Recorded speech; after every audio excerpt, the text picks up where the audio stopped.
welcome back to Linda's Pantry. So today I'm going to make a beautiful fall casserole for you. And this is great if you're watching carbs. It's a low carb casserole. It's going to have turkey, spaghetti squash, pumpkin, some kale, some herbs out of the garden, onions, and it's just delicious. So if this brings you along, go down in that show more box below, visit my Facebook page and hit like over there, as well as visiting my Wild Tree website where you can shop for all organic, natural products, no preservatives ever. All right, guys, let's go make this beautiful casserole. Come on. All right, guys, I've already started my ground turkey, browning that off, and let's put it over on medium-high heat, and we're going to get this browned off. My other ingredients that I'm going to add into this casserole is kale, and this is about 1.5 cups of kale, and I cut it up into pretty small pieces just to get that kale in anywhere I can. It's good for you. You could omit any of these ingredients if you don't like them, but my spaghetti squash that I did, and I've got 2 large cloves of garlic. I've got fresh, 1.5 tablespoons of fresh sage that I chiffonade out of the garden, and a teaspoon of fresh thyme. This is undercooked pumpkin cubes, and what I did was I just steamed it a little bit, just enough to get the peel off for me, and I've got a little over 1/2 cup there. It's about 3/4 of a cup of pumpkin, 3/4 of a cup of diced onion, and this is a sweet onion, so got some sweet and savory flavors coming on here.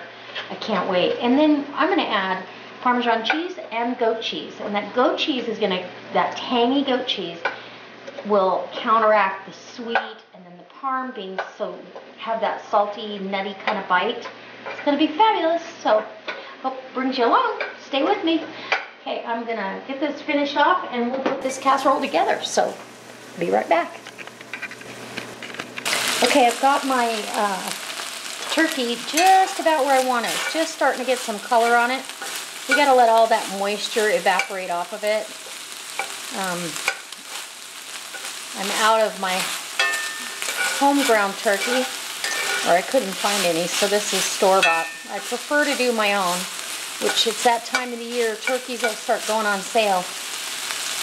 So now I'm going to add my onions in, because I don't want them totally raw in the process, and I want to kind of get some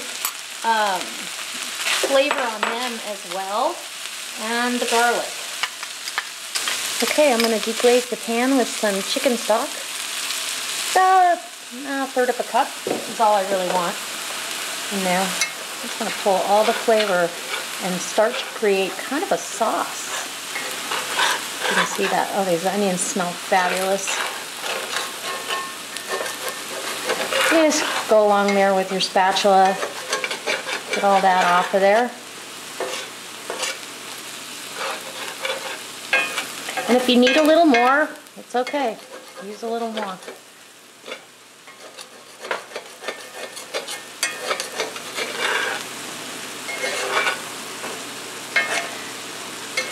And at this point, okay, so my meat is done, and now I'm going to go ahead. It's had a chance to cool a little bit here in the pan, and it's got a nice sauce there. I'm going to go ahead and put my herbs down and just let them get acquainted with that meat mixture.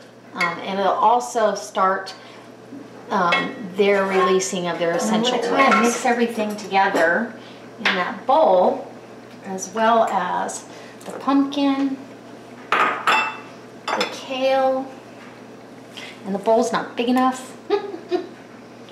Darn it! Well, let's see what we can do with this. I think we can manage. I might lose some men overboard, but not bad. You just need it mixed up, you know, kind of halfway. It's no biggie. And that kale's gonna wilt down, and it just adds a pretty color, as well as the pumpkin adds a brighter orange, and it's just all the flavors of fall. You've got your turkey. You could do this with pork too. I've got another recipe that I use pork tenderloin, and it's to die for, so I'll have to show you that one. And then my pan is cool enough. Nope, not cool enough. for me to pick it up and add it to, because I want all the juices from that. And go ahead and get your meat down in that bowl. And I think we're gonna make it.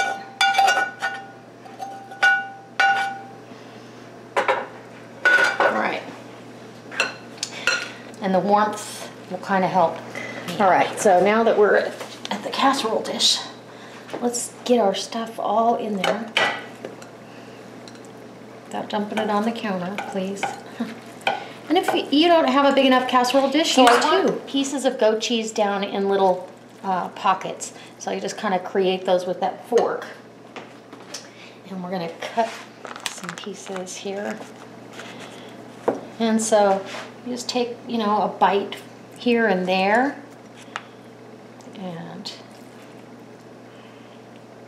yeah, just like that. I'm going to finish dotting that with the goat cheese. Then I'll bring you back for the topping. Okay, so at this point, preheat your oven to 350 degrees. And I've also shaved down some butter. You could drizzle it down, but I want it to just have pockets of yumminess. So, and now I've got some chopped walnuts. We're gonna throw that on top. You don't need many. And these are plain, they're not toasted, they're not salted.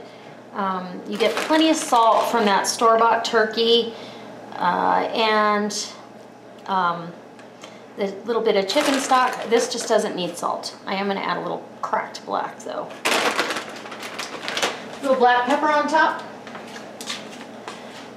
And then I'm gonna add my parm.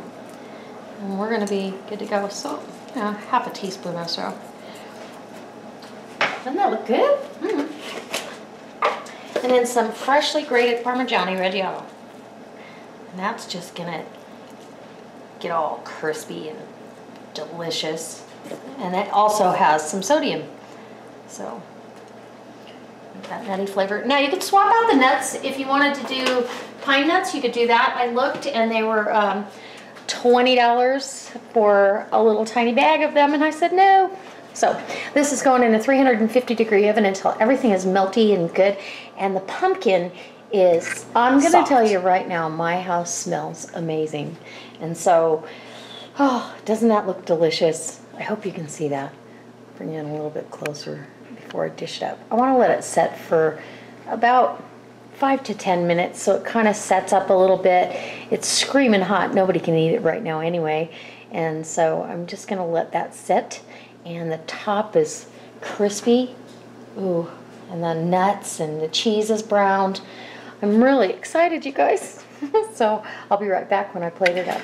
Okay, I cannot wait any longer. You can see the steam coming off of it, or I hope you can.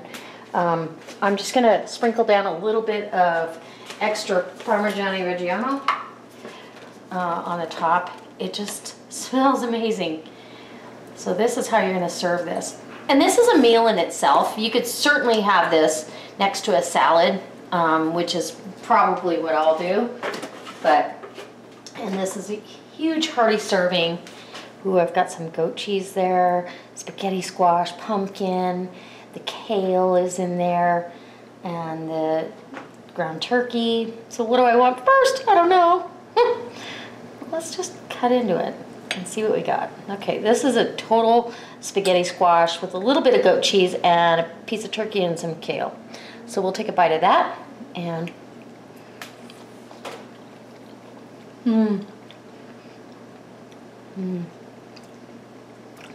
wow.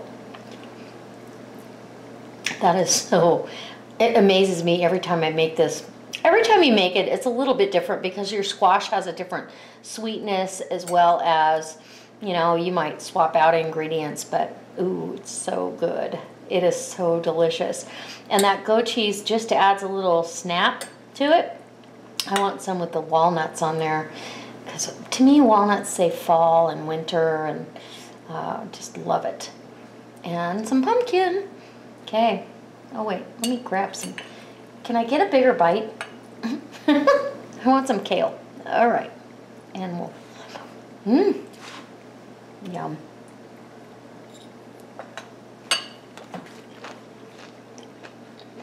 Mm.